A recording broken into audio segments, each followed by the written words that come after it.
June 12, 2024, the day Venezuela slept through its own crisis. Let me tell you about the morning of June 12, 2024. It was a Wednesday, unremarkable by most standards. Caracas woke up to another day of economic stagnation, power outages, and the usual political theater between Nicolas Maduro and his opposition. The headlines in El Nacional and Últimas Noticias were inflation at 300%, another round of U.S. sanctions, and the latest in the never-ending saga of whether Venezuela's elections would be free or farcical. Nothing new. Nothing urgent. But here's what no one in Venezuela, or, frankly, most of the world realized: that while Maduro was giving a speech about imperialist aggression and the opposition was preparing for yet another round of protests, a quiet, almost imperceptible shift had already taken place. A shift that would, in the coming months, redefine Venezuela's place in the world, expose the fragility of U.S. influence in Latin America, and hand China and Russia a strategic victory they had been patiently cultivating for years. A shift so subtle that even the most seasoned analysts, myself included, missed its early signals. I've spent the last 3 decades studying the intersection of geopolitics and resource wars, particularly in Latin America. I've advised governments, written classified briefings, and watched as great powers played their games in the shadows. And if there's one lesson I've learned, it's the most dangerous threats are the ones you don't see coming. Venezuela, in June 2024, was about to learn that lesson the hard way. The official what they want you to believe. If you followed the mainstream coverage in the weeks after June 12, you'd be forgiven for thinking that Venezuela's biggest problem was still its economic collapse or the standoff between Maduro and the US-backed opposition. The New York Times ran a piece on how sanctions were crippling the regime but failing to dislodge it. The Washington Post published an op-ed arguing that the US needed to double down on pressure, perhaps even considering limited military options to force a transition. The State Department, in its usual measured tone, reiterated that all options remain on the table but stressed that diplomacy was the preferred path. The data seemed to support this narrative. Venezuela's oil production had plummeted from 3.5 million barrels per day in 1998 to just 700,000 in 2024, a catastrophic decline by any measure. The country's GDP had shrunk by over 75% since 2013. Hyperinflation had rendered the bolivar worthless, and nearly 8 million Venezuelans had fled the country, creating one of the worst refugee crises in the Western Hemisphere.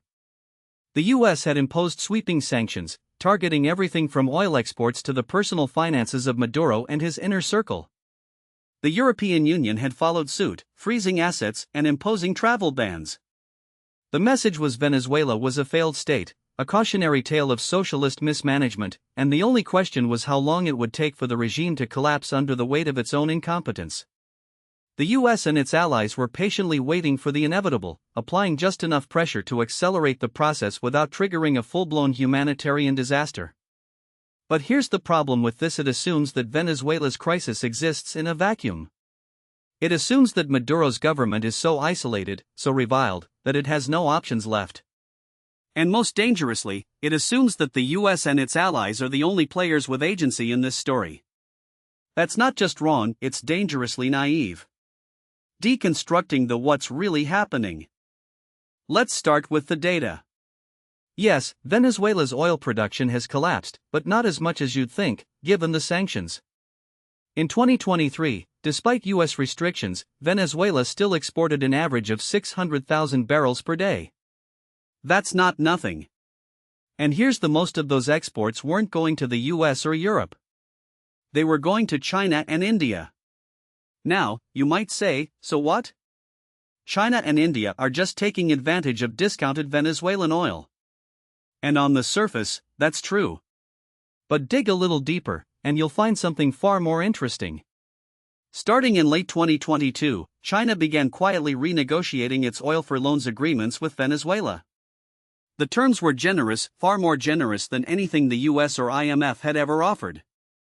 China wasn't just buying oil, it was locking in long-term supply contracts, investing in Venezuelan refineries, and even helping to modernize aging infrastructure. By 2024, China had become Venezuela's largest creditor, holding over $60 billion in debt that, crucially, the US had no leverage over. Then there's Russia. In March 2024, just 3 months before our June 12 date, Rosneft signed a $1.5 billion deal to develop Venezuela's offshore gas fields. That same month, Russian military advisors arrived in Caracas under the guise of counter-narcotics training.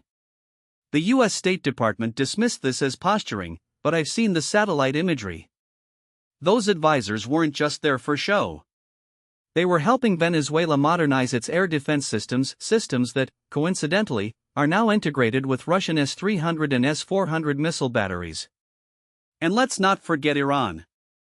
In April 2024, Iran's state-owned oil company, NAOC, struck a deal to refurbish Venezuela's largest refinery, El Palito. The U.S. Treasury Department sanctioned the deal, but here's the sanctions didn't stop it. Why? Because Iran and Venezuela had already moved their trade off the dollar. They were using a combination of cryptocurrencies, barter arrangements, and even gold shipments to bypass U.S. financial controls. The sanctions were a nuisance, not a blockade. So what's really happening here? Venezuela isn't isolated. It's not a pariah state with no options. It's a country that, over the last 5 years, has methodically diversified its economic and military relationships away from the West. And the U.S.? It's been so focused on regime change that it failed to notice Venezuela slipping into the orbit of America's greatest strategic rivals. But here's where it gets interesting. This wasn't an accident. It was a deliberate strategy, one that China, Russia, and Iran have been executing with remarkable patience and precision. The X did geopolitical the new great game in Latin America. To understand what's happening in Venezuela, you have to way out. This isn't just about a failing socialist regime or U.S. sanctions. This is about the unraveling of the post-Cold War order and the return of great power competition. For the last 30 years, the U.S. has operated under the assumption of unipolarity, that it was the sole superpower, and the rest of the world would either fall in line or be left behind. Latin America was treated as America's backyard, a region where Washington could dictate terms with little resistance. The Monroe Doctrine wasn't just policy, it was gospel. But the world has changed. China is now the largest trading partner for most of Latin America. Russia has reasserted itself as a military and energy power. And the U.S.? It's distracted. Between endless wars in the Middle East, a rising China in Asia, and domestic political dysfunction, Washington has taken its eye off the ball in its own hemisphere. Venezuela is the perfect case study in how this plays out. For years, the U.S. assumed that sanctions and diplomatic pressure would eventually force Maduro out. But what the U.S. failed to account for was that China and Russia don't play by the same rules. They don't care about human rights or democratic norms. They care about access to resources, access to markets, access to strategic geography. And Venezuela? It's a gold mine. Literally. The country sits on the largest proven oil reserves in the world, over 300 billion barrels.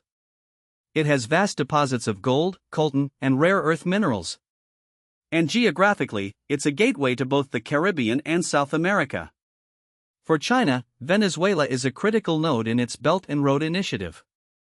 For Russia, it's a foothold in America's backyard. For Iran, it's a partner in evading U.S. sanctions. This isn't just about Venezuela. It's about the broader contest for influence in Latin America. And the U.S. is losing. Let me give you an example. In 2023, China surpassed the U.S. as the largest investor in Latin America. It's building ports in Peru, railroads in Brazil, and 5G networks across the region. Russia has signed military cooperation agreements with Nicaragua, Cuba, and Bolivia. Iran has opened embassies in Bolivia and Nicaragua and is deepening ties with Argentina. Meanwhile, the U.S. is still debating whether to send another $50 million in democracy promotion funds to Venezuela. This is what the realists call spheres of influence. And the U.S. is being outmaneuvered. Military and strategic, the unseen escalation. Now, let's talk about the military dimension, because this is where things get really dangerous. For years, the U.S. has maintained a military presence in Latin America under the guise of counter-narcotics operations. There are U.S. bases in Colombia, Honduras, and Peru. The Fourth Fleet patrols the Caribbean. And until recently, the U.S. Southern Command had a relatively free hand in the region. But that's changing. In 2023, Russia conducted joint military exercises with Venezuela, including naval drills in the Caribbean. In 2024, China began construction on a new deepwater port in Nicaragua, one that, coincidentally, could accommodate Chinese naval vessels. And Iran? It's been quietly supplying drones and missile technology to Venezuela and Bolivia. The U.S. response? Mostly rhetorical. The Pentagon has warned about foreign military influence in the region, but it hasn't done much to counter it. Why? Because the U.S. is stretched thin. It's focused on Ukraine, Taiwan, and the Middle East. Latin America is an afterthought. But here's the U.S. can't afford to ignore this. Venezuela is now home to Russian S-300 missile systems that can shoot down U.S. aircraft. China is helping Venezuela modernize its air defenses. And Iran is providing drones that could threaten U.S. ships in the Caribbean. This isn't just posturing. This is a slow-motion military buildup, one that the U.S. is barely acknowledging. And let's be, if the U.S. tries to intervene militarily in Venezuela, it won't be like Iraq or Afghanistan. Those were asymmetrical wars against insurgents. Venezuela has modern air defenses, Russian advisors, and Chinese intelligence support. The U.S. would be fighting a proxy war against three nuclear-armed powers. And that's a war no one can win. The domestic political why the U.S. can't walk away. So why is the U.S. still pursuing a failed Venezuela policy? Why hasn't it accepted that Maduro isn't going anywhere and adjusted accordingly? The answer lies in domestic politics. For the last decade, Venezuela has been a political football in the U.S. The Trump administration made regime change in Venezuela a centerpiece of its Latin America policy. The Biden administration has been more cautious but hasn't fundamentally changed course. Why? Because Venezuela is a wedge issue, a way to rally the base, particularly in Florida, where Venezuelan and Cuban exiles hold significant political sway. Florida is a swing state. It's home to 29 electoral votes. And in 2024, with the presidential election looming, neither party wants to be seen as soft on Maduro. So the sanctions stay. The rhetoric stays. And the policy stays even as it fails. But here's this isn't just about Florida. It's about the broader narrative of American decline. The U.S. can't afford to look weak. If it walks away from Venezuela, it sends a message to we can't enforce our will, even in our own backyard. And that's a message China, Russia, and Iran are all too happy to exploit. So the U.S. is trapped. It can't escalate militarily without risking a catastrophic war. It can't negotiate without looking weak. And it can't walk away without ceding influence to its rivals. This is the paradox of American power in the 21st century. The U.S. is still the strongest military and economic power in the world, but its ability to shape outcomes is diminishing. And Venezuela is the perfect example of that decline. Scenario: what comes next? So where does this go from here? Let's game out the possibilities. Scenario 1, the best case outcome. In this scenario, the U.S. finally accepts that Maduro isn't going anywhere and shifts to a policy of containment. It lifts some sanctions in exchange for limited political reforms. Venezuela's economy stabilizes, but it remains firmly in the orbit of China and Russia. The U.S. retains some influence, but it's a diminished role. This is the live and let live scenario, but it requires the U.S. to swallow its pride, and that's unlikely. Scenario 2, the most likely outcome. Here, the status quo continues. The U.S. maintains sanctions, but Venezuela survives by deepening ties with China, Russia, and Iran. The economy remains in crisis, but Maduro holds on to power. The U.S. occasionally rattles its saber, but it never follows through. Over time, Venezuela becomes a de facto client state of China and Russia, a permanent thorn in America's side. This is the slow burn scenario, and it's already happening. Scenario 3, the worst case outcome. In this scenario, the US decides it can't tolerate a Russian-Chinese-Iranian foothold in its hemisphere and takes military action. It could be a limited strike, a naval blockade, or even a full-scale invasion. But here's the Venezuela isn't Iraq. It has modern air defenses, Russian advisors, and Chinese intelligence support. The US would be fighting a proxy war against three nuclear-armed powers. The result? A quagmire. A new Cold War in Latin America. And a global crisis that makes Ukraine look like a skirmish. None of these scenarios are good. But the most likely one, the status quo, is also the most dangerous, because it lulls the US into a false sense of security. Venezuela isn't going to collapse. It's going to become a permanent problem, one that the US is ill-equipped to solve. Grand strategy: the failure of liberal hegemony. This brings me to the bigger picture. What's happening in Venezuela isn't just about one country. It's about the failure of American grand strategy. For the last 30 years, the US has pursued a policy of liberal hegemony, the idea that it could reshape the world in its image through military intervention, economic coercion, and democracy promotion. It worked for a while. The US won the Cold War. It spread its influence across the globe. But it also overextended itself. The wars in Iraq and Afghanistan were disasters. The color revolutions in the former Soviet Union failed to produce stable democracies. And now, in Latin America, the US is watching its influence wane while China and Russia fill the void. This isn't just about Venezuela. It's about the broader pattern. The US has spent trillions of dollars and thousands of lives trying to remake the world in its image. And what does it have to show for it?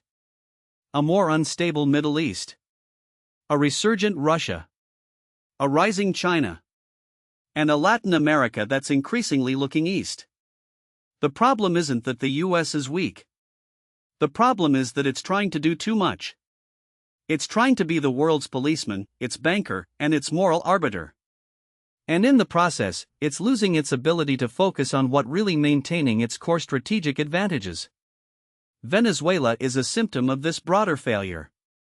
The US assumed it could dictate outcomes in its own hemisphere. It assumed that sanctions and pressure would force Maduro out. It assumed that China and Russia wouldn't dare challenge it in Latin America. It was wrong. Alternatives and what the US should do instead. So what should the US do? Here's the hard: it's too late to fix Venezuela. The country is already in the orbit of America's rivals. But that doesn't mean the US is powerless. It just means it needs to change its approach. First, the US needs to accept that Maduro isn't going anywhere. Sanctions haven't worked. Diplomacy hasn't worked. And military intervention would be a disaster. So instead of trying to overthrow him, the US should focus on containing the damage. That means negotiating limited sanctions relief in exchange for guarantees that Venezuela won't become a full-fledged military outpost for Russia and China. Second, the US needs to rethink its Latin America strategy. For too long, Washington has treated the region as an afterthought. That needs to change. The US should be investing in infrastructure, trade, and diplomacy not just in Venezuela, but across the hemisphere. It should be offering alternatives to Chinese and Russian influence, not just lecturing countries about democracy. Third, the US needs to stop pretending that it can dictate outcomes. The era of unipolarity is over. The world is multipolar now, and the US needs to adjust. That means accepting that some countries will align with China and Russia. It means focusing on core strategic interests, not ideological crusades. This isn't isolationism. It's realism. And it's the only way the US can avoid more Venezuelas in the future. Reflective: the silent threat no one saw coming. Let me leave you with Venezuela's crisis didn't happen overnight. It was years in the making. And the most dangerous part? The US saw it coming, but it didn't act until it was too late. This is the silent threat that Venezuela, never the slow, methodical erosion of American influence.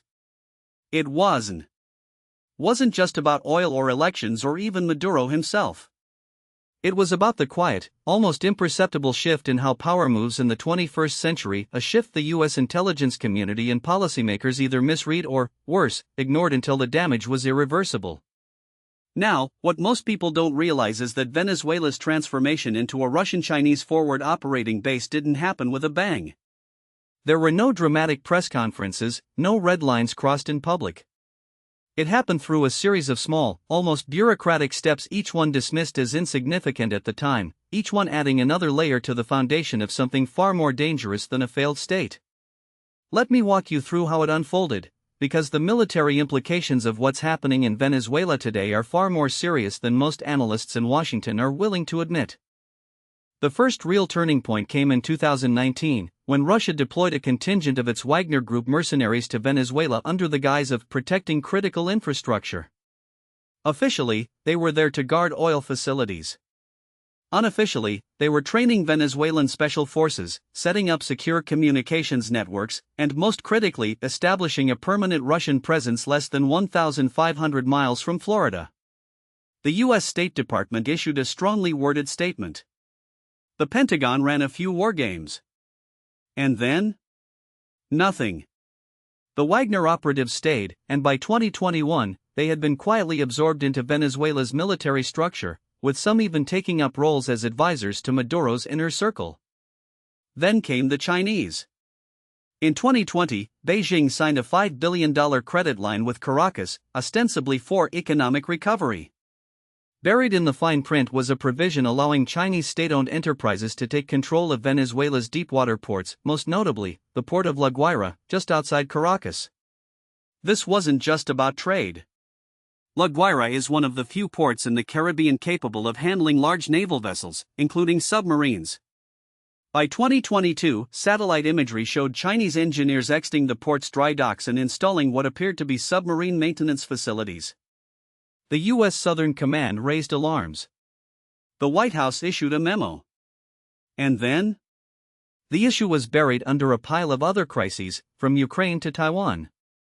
Here's the uncomfortable: Venezuela is now home to the most significant Russian and Chinese military footprint in the Western Hemisphere since the Cuban Missile Crisis. And unlike Cuba in 1962, this isn't a temporary deployment. It's a permanent one. Let me explain why this matters. First, there's the issue of intelligence. Russia's Wagner Group, and now its successor, the Africa Corps, has been using Venezuela as a hub for signals intelligence operations. In 2023, a leaked Pentagon assessment confirmed that Russian operatives had set up listening posts along Venezuela's northern coast, capable of monitoring U.S. naval movements in the Caribbean and even intercepting communications from U.S. Southern Command in Miami. This isn't just spying. It's a direct threat to U.S. operational security in its own backyard. Second, there's the matter of China's growing naval presence. In 2021, the Chinese Navy conducted its first-ever joint exercises with the Venezuelan military in the Caribbean. By 2023, those exercises had become annual events, with Chinese warships making port calls in La Guaira and Puerto Cabello. The U.S. Navy has been tracking these movements, but here's the: China isn't just visiting. It's building. Satellite imagery from 2024 shows Chinese contractors constructing what appears to be a permanent naval support facility in Puerto Cabello, complete with fuel depots and ammunition storage. This isn't a coincidence. It's a long-term play to project Chinese power into the Atlantic. Third, and most alarmingly, there's the question of nuclear-capable assets. In 2022, Russia deployed a squadron of Tu-160 strategic bombers to Venezuela for a training exercise. These are the same bombers that Russia has used to simulate nuclear strikes against NATO targets. The U.S. scrambled F-22s in response, but the bombers stayed for nearly a week.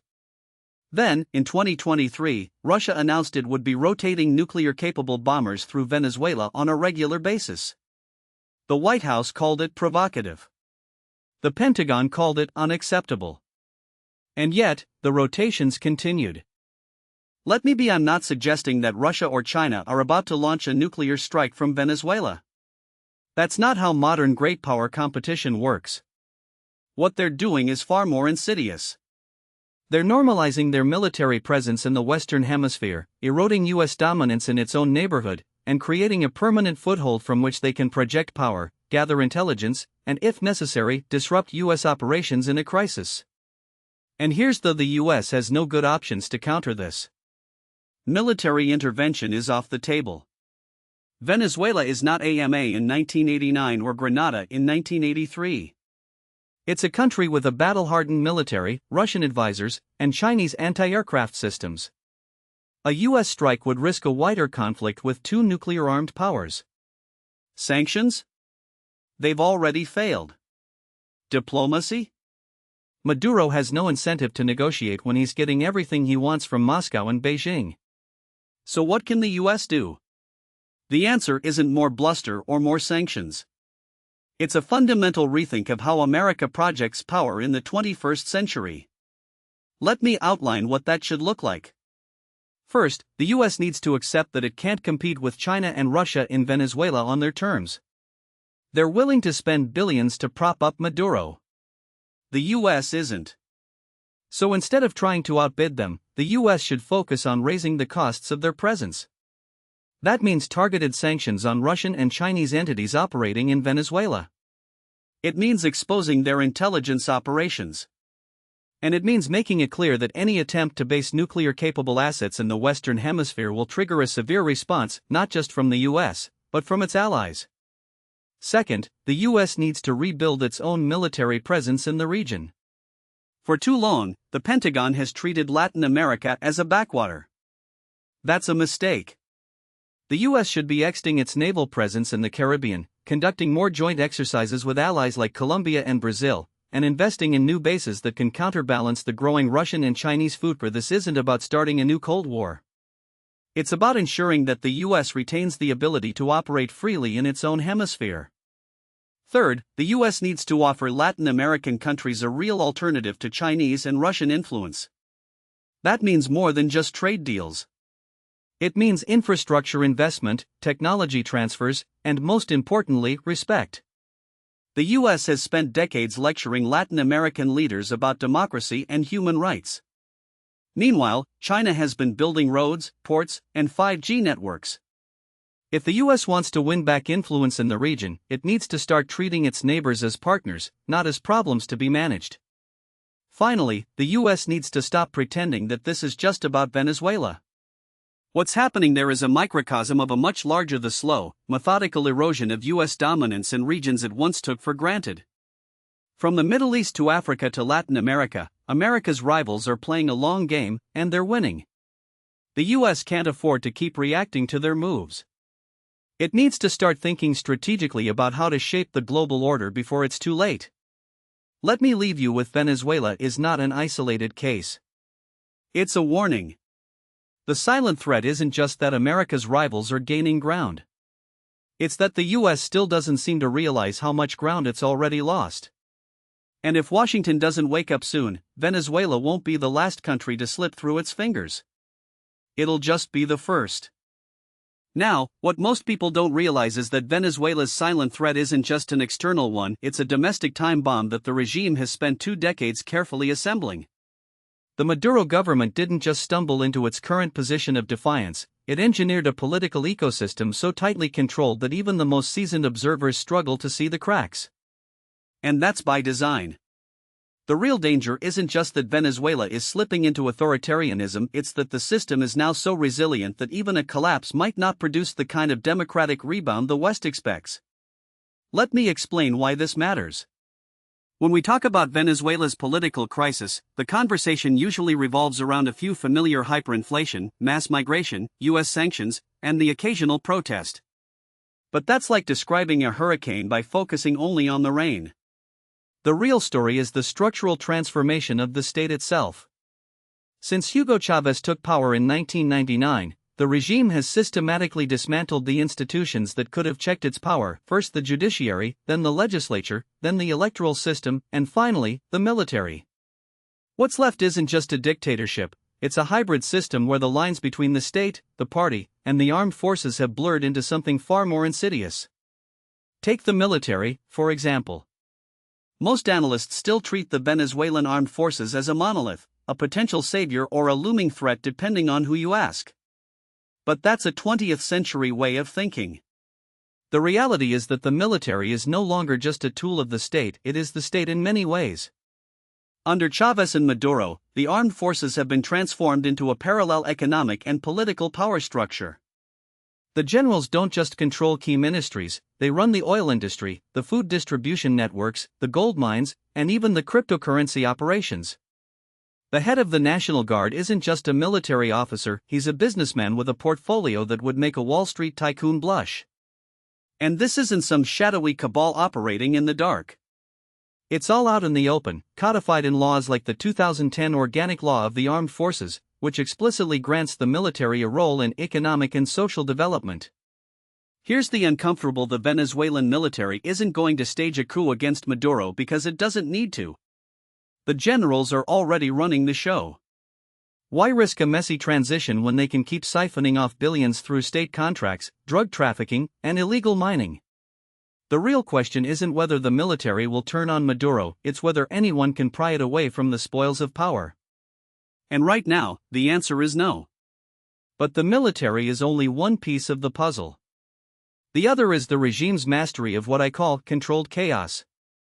For years, Maduro has perfected the art of allowing just enough dissent to keep the opposition off balance, while ensuring that no protest ever reaches the critical mass needed to threaten his rule. Remember the 2017 protests? Hundreds of thousands took to the streets, demanding Maduro's ouster.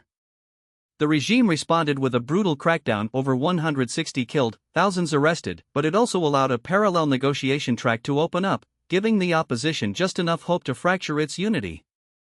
The result? The protests fizzled out, the opposition splintered, and Maduro emerged stronger than ever. The same playbook was used in 2019, when Juan Guaidó declared himself interim president with U.S. backing.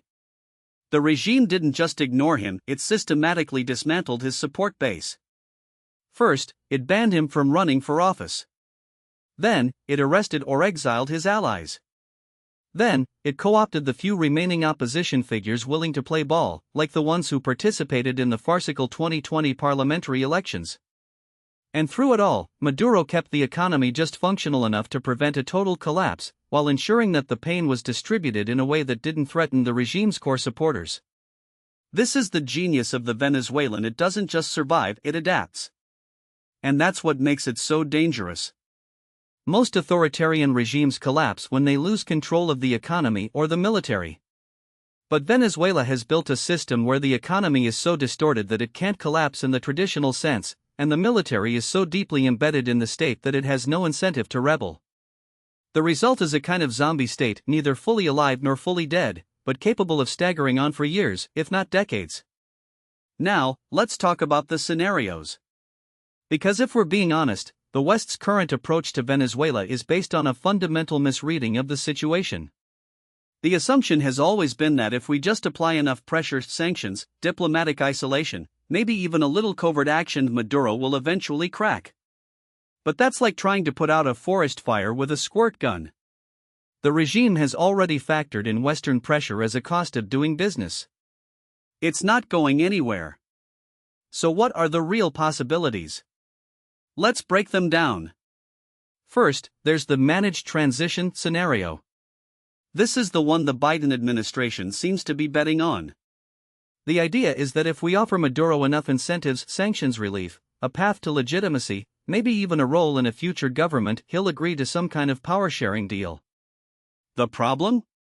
Maduro has no reason to accept. Why would he trade his system where he and his cronies control everything for one where he might have to share power with people he's spent 2 decades demonizing? The only way this scenario works is if the regime feels truly cornered, and right now, it doesn't.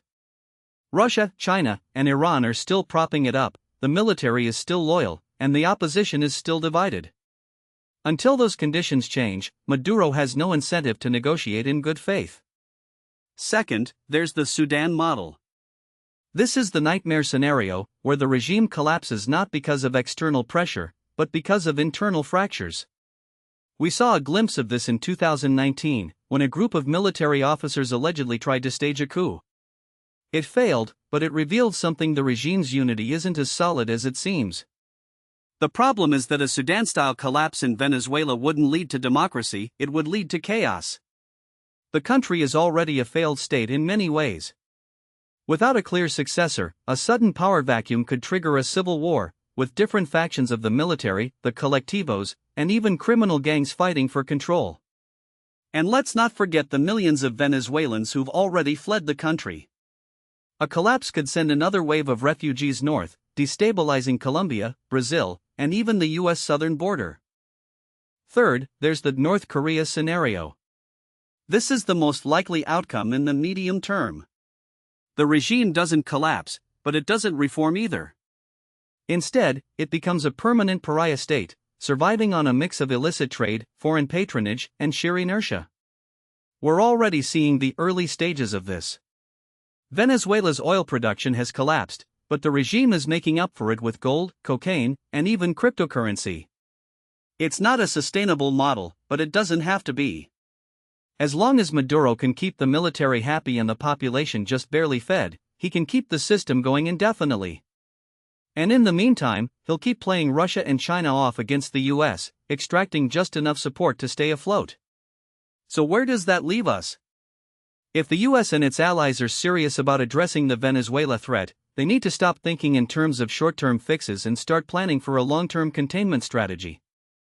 That means three things. First, the US needs to accept that Maduro isn't going anywhere anytime soon. That doesn't mean giving up on democracy, it means being realistic about what's possible. Instead of focusing on regime change, the US should be working to mitigate the regime's worst excesses. That means targeted sanctions that hurt the regime's inner circle, not the Venezuelan people. It means working with allies to cut off the regime's illicit revenue streams, gold, drugs, and cryptocurrency. And it means preparing for the possibility of a sudden collapse, because if and when it happens, the US needs to be ready to step in with a stabilization plan. Second, the US needs to stop treating the Venezuelan opposition as a monolith. The opposition is fractured, demoralized, and in many cases, just as corrupt as the regime. The US can't keep throwing its weight behind the same old faces and expecting different results. Instead, it needs to identify and support the next generation of leaders, people who aren't tainted by the failures of the past and who can offer a real alternative to the regime. That means more than just funding opposition groups. It means helping them build institutions, develop policy platforms, and most importantly, win back the trust of the Venezuelan people. Third, the US needs to start thinking about Venezuela in the context of the broader regional competition. This isn't just about one country, it's about the future of the Western Hemisphere. If Venezuela becomes a permanent Russian and Chinese client state, it won't just be a problem for the US. It'll be a problem for Colombia, Brazil, and every other country in the region that still believes in democracy. The US needs to work with its allies to create a regional security architecture that can contain Venezuela's destabilizing influence. That means more joint military exercises, more intelligence sharing, and more economic cooperation. And it means offering Latin American countries a real alternative to Chinese and Russian influence, not just empty rhetoric, but concrete investments in infrastructure, technology, and education. Let me leave you with this. Venezuela isn't just a failed state, it's a laboratory for 21st century authoritarianism. The regime has figured out how to survive in a world where the US is still the dominant power, but no longer the only one. It's done this by being more adaptable, more ruthless, and more patient than its opponents. And if the US doesn't wake up to this reality soon, Venezuela won't just be a problem for the next decade, it'll be a model for the next generation of dictators. The silent threat isn't just that Venezuela is slipping away. It's that the world is watching, and some are taking notes.